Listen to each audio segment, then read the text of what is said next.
पैसा पूंजी लगाना एक बिजनेस के लिए बहुत ज़रूरी है और पूंजी लगाने के लिए उसको कमाने का स्रोत भी ढूंढना है, क्योंकि पैसा तभी लगाया जाएगा जब कमाने का स्रोत हो। उसमें कंपनी को या कोई व्यक्ति पैसा लगाने के लिए पहले ये देखता है कि जहाँ पैसा लगाऊंगा वहाँ मुनाफा होगा या नहीं होगा।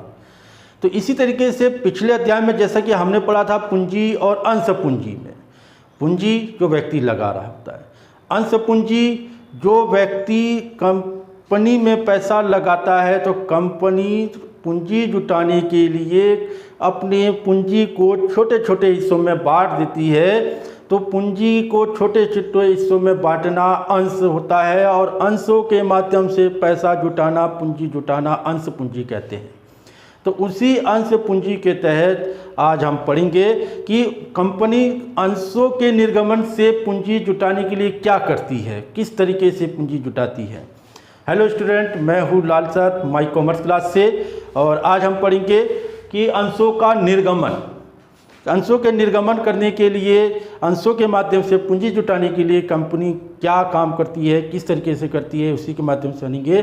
तो अंशों का निर्गमन करने के लिए सर्वप्रथम कंपनी एक प्रविवरण जारी करती है,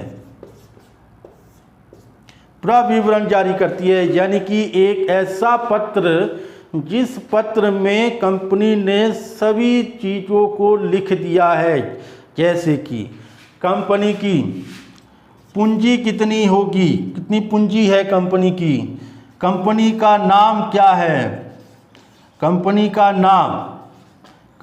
नाम क्या है, उसका पता, उसके उद्देश्य, उसके कार्य, क्या कार्य हैं, कार्य कंपनी क्या काम कर रही है, क्या काम करती है कंपनी, उस तरीके से। और इसी तरीके से कंपनी में जो संचालक मंडल, क्योंकि कंपनी चलाने के लिए कंपनी संचालन मंडल का बैठा देती है, एक संचालन मंडल ही सारी कंपनी को संचालन करता है। और संचालन मंडल में कुछ लोग होते हैं ऐसे जिनके ऊपर कंपनी पूरा कंपनी का कार्यभार सौंप देती है। तो इस प्रविवरण में उन संचालकों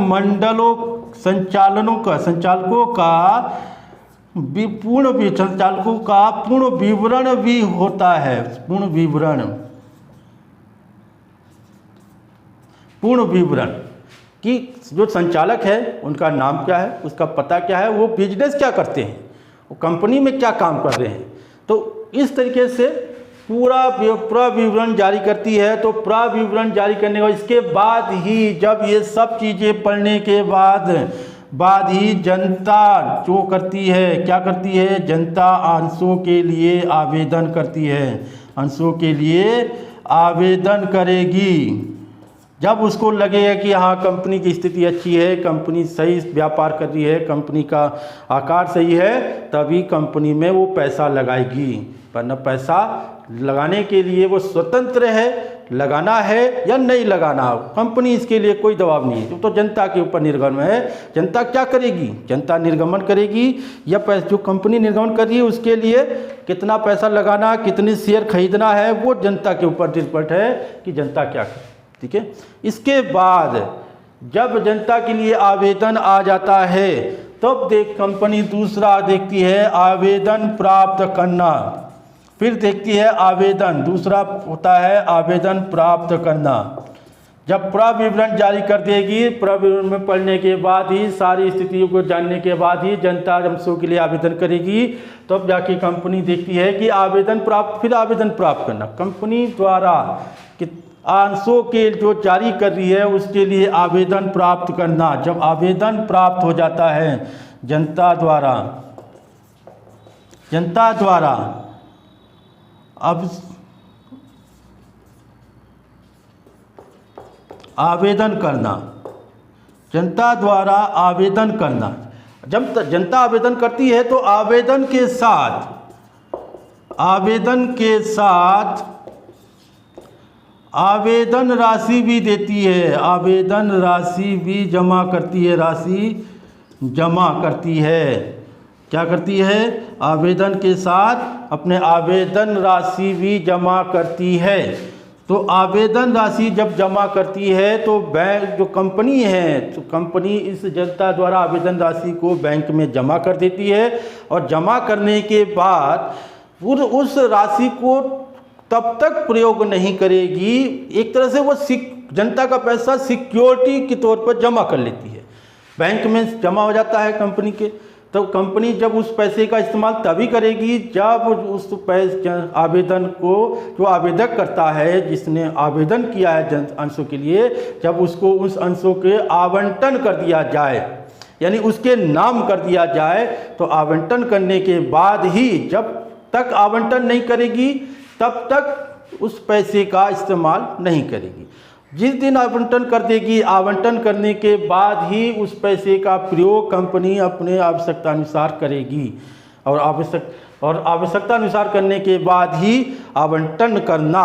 जब उसको आवेदन के साथ पैसे आए, तो तीसरा होता है कि जो आवेदन करता है, आवेदन के साथ जो किया है उसके अंशों का आवंटन करना।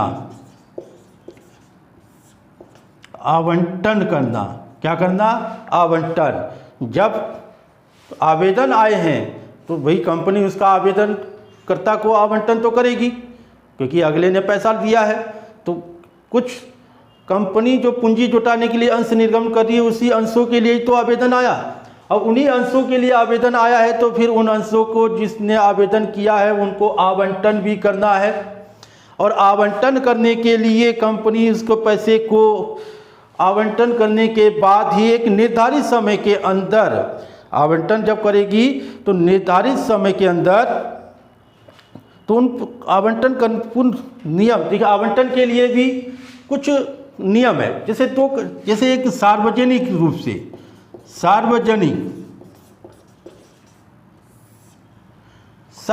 रूप से जब निर्गमन किया जाता है, तो उसमें सभी नियम कायदे कानून देखे जाते हैं। लेकिन निजी रूप से अगर कंपनी कर चलती है, निजी तरीके से अगर अंशों का निर्गमन करती है, तो इस पर कोई प्रतिबंध नहीं। इस पे क्या है?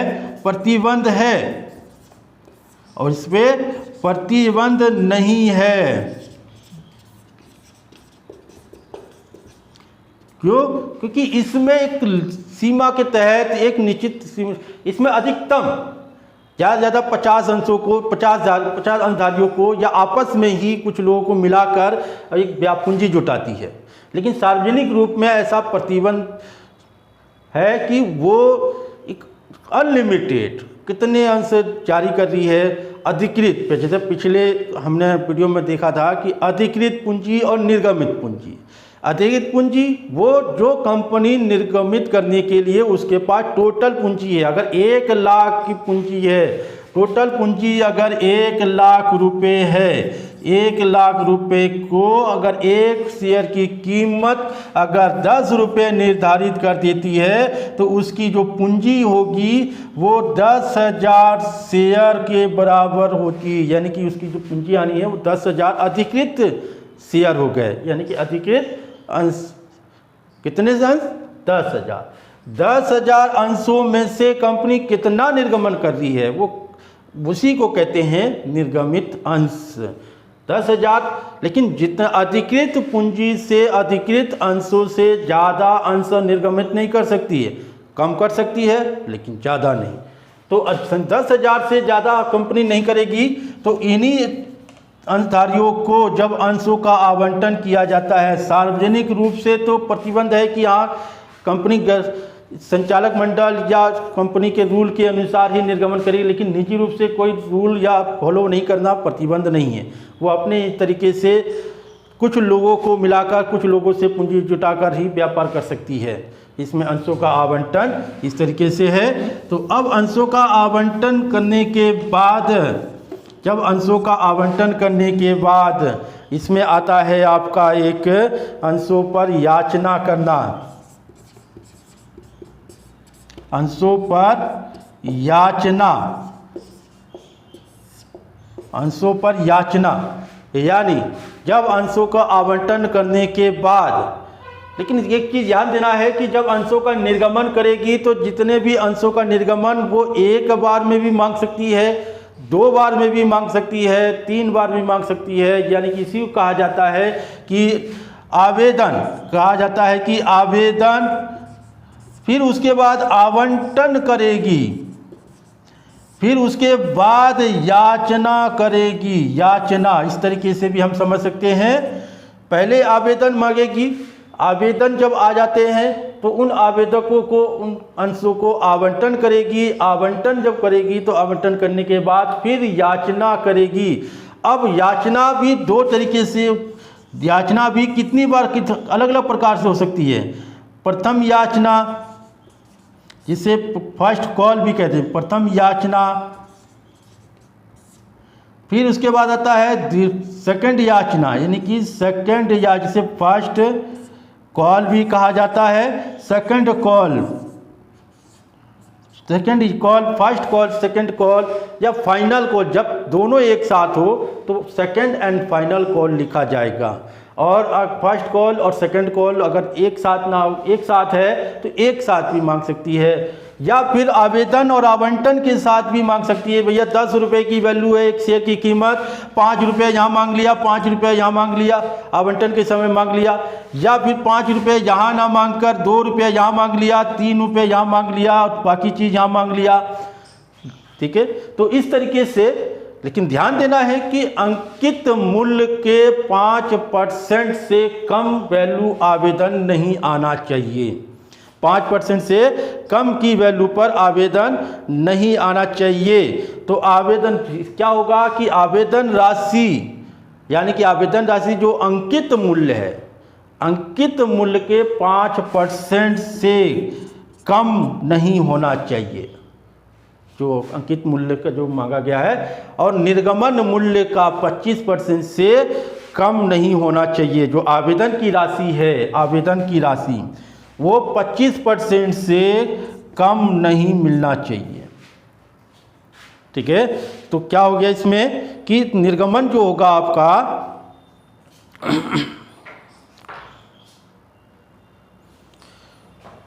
तो आवेदन राशि अंकित मूल्य के 5% से कम नहीं होना चाहिए। और जब इसी तरीके से निर्गमन मूल्य जो होता है, निर्गमन का जो आवेदन राशि निर्गमन मूल्य का 25% से कम नहीं होना चाहिए। अगर 5% से कम होता है आवेदन राशि अंकित मूल्य के, तो उससे कंपनी को जितना पैसा आता है तो उससे एक निर्धारित समय के अंदर वो पैसा कंपनी वापस करेगी, क्योंकि जब आवेदन ही नहीं है तो उतना आवंटन कैसे करना है। तो 5% से अगर कम आता है अंकित मूल्य से आवेदन, तो फिर कंपनी को उस पैसे को वापस करना होगा। तो इस तरीके से आवेदन 2 रुपया अंकित मूल्य का, कोई अगर 10 रुपये निर्धारित कर दी गई एक शेयर की कीमत 10 रुपये, तो 2 रुपये यहाँ, 3 रुपये यहाँ, 3 और 2 5, बाकी यहाँ 5 यहाँ हो गया। एक बार में अगर मांगती है तो एक बार में मांगने के लिए कंपनी आवेदन पर ही पूर्ण 10 रुपये मांगती है। तो इसे कहा जाता है सम मूल्य या एक मुश्त राशि। एक मुश्त राशि एक ही बार में आवेदन पर ही मांगना होता है, और उसी जब पैसा आ जाता है तो तुरंत उसको आवंटन कर दिया जाता है। तो इसे कहते हैं एक मुश्त राशि या एक बार में मांगना, एक ही बार में पैसे जनता द्वारा मांग लेना। या फिर किस्तों में मांगना, किस्तों में कितना, 2 बार किस्तों में मांग लेती है, 3 बार किस्तों मांग लेती है, 4 बार किस्तों मांग लेती है। तो जितनी किस्तों में मांगेगी उसी हिसाब से किस्तों में चलता रहेगा। तो ये याचना राशि जब आवंटन के बाद अंशों पर याचना, यानी कि जब आवंटन करने के बाद जब कुछ याचना राशि रह जाए, यानी कि एक दोनों बार में मांगने के बाद भी मूल्य का कुछ शेष रह जाए, तब उसे याचना पर मांगती है। और याचना में कितनी किस्तों मांगती है वो कंपनी के नियमों के अनुसार निर्धारित है। तो उसमें पूरा विवरण होगा कि किस तरीके से देना है। ठीक है, तो इस तरीके से आज के लिए हमने क्या पढ़ा, अंशों का निर्गमन प्राविवरण के माध्यम से जारी करेगी, प्राविवरण में सारी चीज़ें लिखेगी, तब जनता पैसा अंशों के लिए आवेदन करेगी, फिर आवेदन प्राप्त करना, आय व्यय आवेदन प्राप्त राशि को कंपनी बैंक में डाल देगी, कंपनी बैंक में डालने के बाद तब तक प्रयोग नहीं करेगी जब आवंटन नहीं होगा, आवंटन करने के बाद ही उसका प्रयोग होगा। फिर उसके बाद अंशों का आवंटन करेगी, कितने अंशों के लिए आवेदन आए तो उनका आवंटन करना, एक विधिवत निर्धारित समय के अंदर आवंटन करना है। तो फिर उसके बाद अंशों पर याचना राशि, देखिए 2 याचना, एक याचना से 2 याचनाओं के मध्य कम से कम 1 महीने के कम से कम समय होना चाहिए। और भुगतान करने के लिए ध्यान देंगे कि किसी भी राशि का भुगतान करने के लिए कंपनी को कम से कम 14 दिन का समय देना होगा, 14 दिन निर्धारित समय देना होगा ताकि अगला भुगतान कर सकेगी। ठीक है, तो अंशों पर याचना राशि हो गया लास्ट में जब पैसे याचना मांगेगी। तो इस तरीके से हमारा ये हो गया अंशों का निर्गमन कर विधियाँ, किस तरीके से कंपनी निर्गमन कर रही है, कितनी बार में किस तरीके से करेगी, तो यह है निर्गमन। अब हम इसके बाद अगले वीडियो में हम पढ़ेंगे कि अलग अलग विधियों से किस तरीके से याचना करती है, किस तरीके से अंशों का निर्गमन करती है और उस निर्गमन की क्या क्या जर्नल एंट्री होगी, इसके लिए हम अगले वीडियो में पढ़ेंगे। तब तक हमारे साथ बने रहिए और हमारे वीडियो को जिन्होंने सब्सक्राइब नहीं किया है तो हमारे वीडियो को सब्सक्राइब जरूर करें, सब्सक्राइब करना ना भूलें। तब तक हमारे साथ अगली वीडियो के लिए बने रहिए। अगली वीडियो में हम जानेंगे इसके अंशों का निर्गमन की अलग अलग विधियाँ किस तरीके से करती है। धन्यवाद।